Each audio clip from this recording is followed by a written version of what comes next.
I wanted Beastars to start with this art style, but the anime adaptation decided to start with this.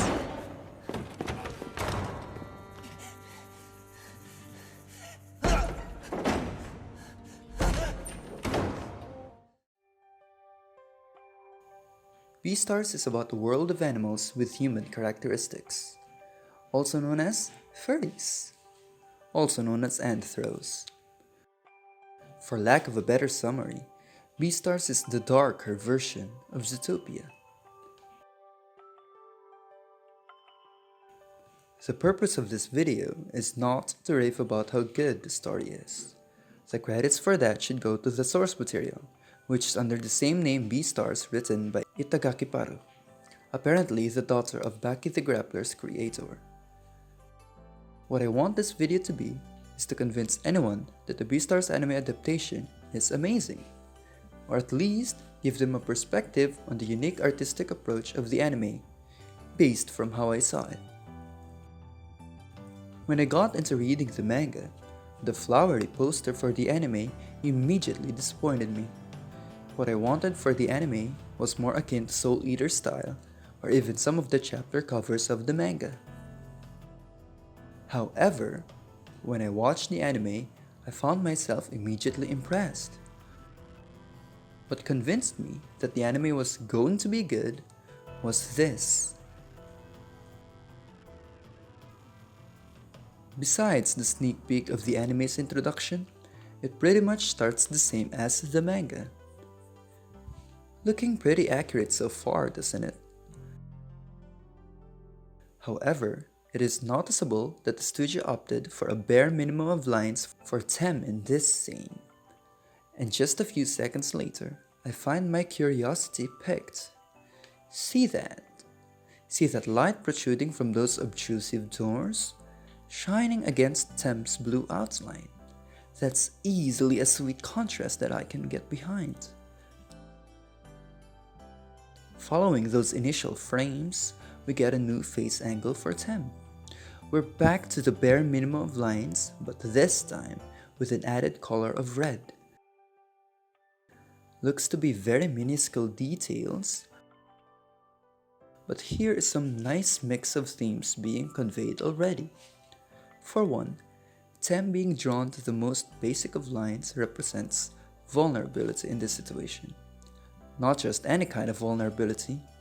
Obviously, he's being chased by this monster carnivore, but the design elements chosen for this scene helps emphasize the immediate danger of the situation, down to the instinctual aspect of survival. Further episodes even help elaborate on this with the inability of herbivores to see in the dark. And this is a very important part of simulating Beastars in an adaptation. You have the dynamics of this anthro world and complexities that will be tricky to convey. These motions of panic and terror, they're small, but fluid, and are immediately gratifying, followed by the rest of the chase, complemented by powerful and eager music.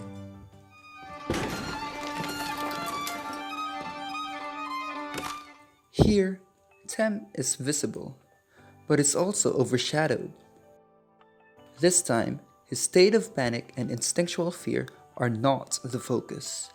This time, he is the focus of the scene, because he is in the eyes and is the target of this monster, exactly how he's seen.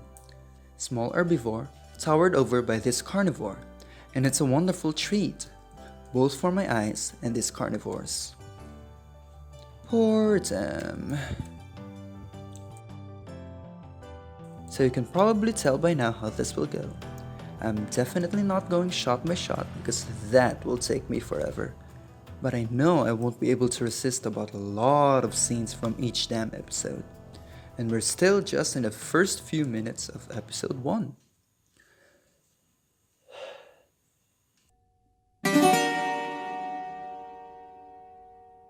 With manga, keyframes for characterizations are often enough, as the fluidity of the rest of the scenes are worked on by the reader's imagination. However, an anime does not have this kind of freedom. In fact, it sort of becomes a responsibility. Scenes from an adaptation needs to guide or even mislead the eye properly and to not overload the senses of the viewer. For one, a manga does not have a soundtrack incorporated to its pages. The Beastars anime does this front to a great success. Following through the demise of Tem, the anime swiftly sets up the premise of Legosi's character. And its wonderful way of developing that mystery? Through its OST. Ominous. Ominous. As if there is impending darkness. But we also see what unfolds next.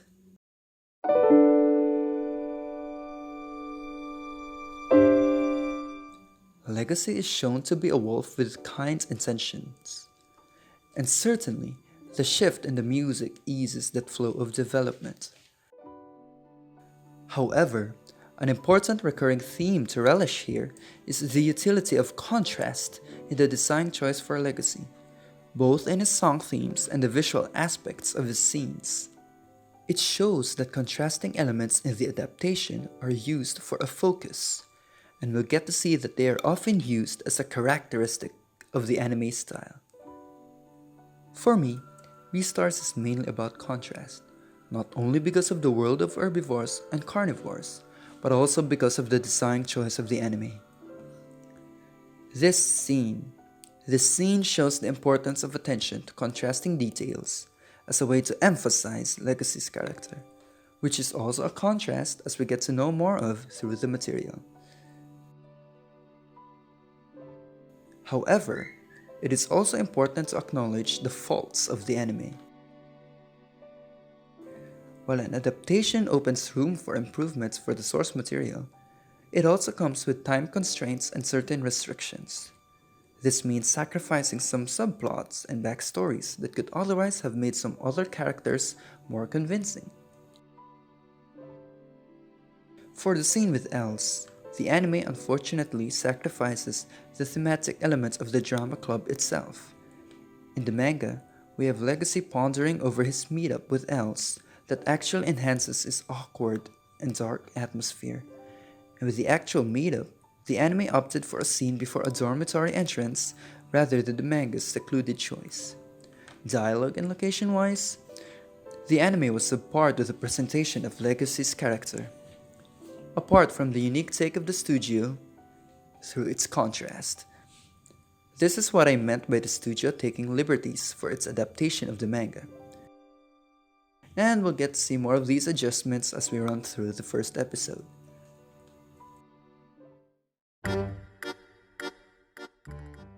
What we have next is none other than Luis the Red Deer. And this is how he is presented in the anime, with the haughty expression of the manga, and yet again, the utilization of the OST. But this time around, it's energetic and arrogant, a perfect representation of the Red Deer's image, and a direct contrast to Legosi's themes. Before Luis brings Legosi to what is my favorite scene out of the first episode, the anime skips out from a specific backstory. That of Kai's and his motives. Granted, the anime turns out self-sufficient in this front, but this is just a view on one of the many choices that the adaptation has made. So what exactly created my favorite scene in the anime? This scene from the manga, which I found to be greatly improved with the enactment of the anime. This simple scene, it has a lot to unpack and crave about. First, the mirror aspect was not present in the manga. It was simply this, with Luis observing from the back. However, the anime introduces a remarkable care for perspective by the addition of this mirror. It's a simple trick for film and animation, that the mirror represents a double edge or different side to a character. It is all the more effective for this adaptation, as a way to improve upon the ongoing mystery in the material. Ultimately, this also adds to the running theme of contrast within the anime and Legosi's character.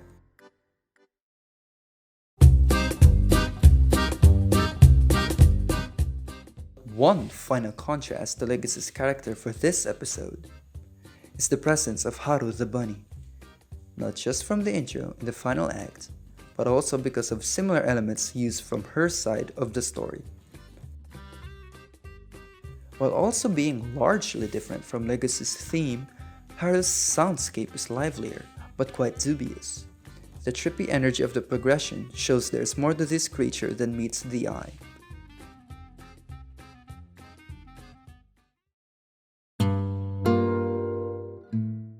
The anime introduces the use of a mirror once more. However, this time, the scene was actually present in the manga. But there is an even more subtle execution at work with their anime scene in the toilet. This one shows not only the idea of reflection, but also the theme of distortion. For this scene, it enhances her questionable character and adds a unique take on the mirror trope. What was previously used for a scene to highlight Legosi's two sides was changed in a creative way to suit a more delicate approach for Haru's character.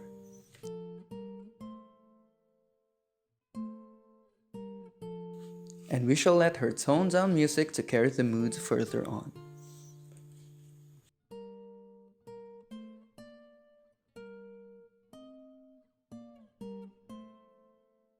These are just scenes from episode 1, and I am happy to say that this episode feels like a movie born out of passion. I am also proud to say that the following episodes show the same passion and attention to detail. And I have nothing more to say to that,